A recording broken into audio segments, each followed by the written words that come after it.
Hello, my name is Liza, and today I'd like to share with you how I made my Americana message cutting board. What you'll need from the Dollar Tree is one of these plastic paddle cutting boards. It can be red or white. I happen to have a red one on hand. 2 squares of the adhesive cork that Dollar Tree now carries. Some burlap ribbon.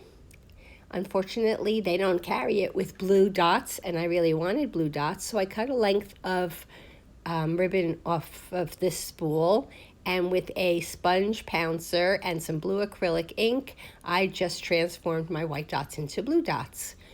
While my ribbon was drying, I went to Google and I searched for a ping image of a flag-shaped USA, and I imported it into a Word document, and I created my little play on words, born in the USA, because we are sitting in quarantine. I printed this off onto my printer, and then I saw where my image would print on the cork. So with this little bit of two-sided tape, I put my cork on top of centered it over my image, but because my printer won't feed, if there's a piece missing on the side, I did fake it and put another strip so that it would print through my inkjet printer, and this is how it came out. It does very well printing on the cork, so I do suggest you try with any image of your liking. I did have to trim it down a little bit because the square is larger than the opening on the cutting board, and then of course there was a piece down on the bottom, so I cut another piece of the second piece of cork and I put that down, and I took a look at it and I thought, I don't know, I might have to do something about that. But in the meantime, I did make a quick bow, and I used made it look patriotic, and it's just a simple bow.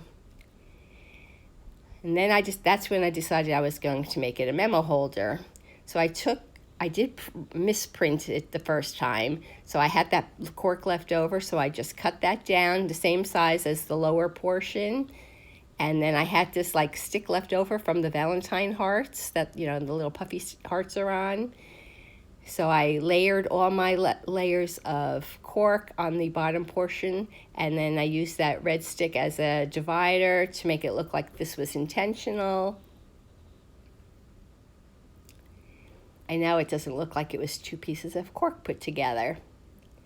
And here it is hanging on the wall with my little shopping list on it. And for just something that I had laying around in my craft room, I think my project came out pretty cute. If you agree and enjoyed my project, please give my video a thumbs up, leave me a comment, and as always, if you aren't a subscriber, please consider doing so. I'll be back again soon with another project. Thanks for watching. Take care.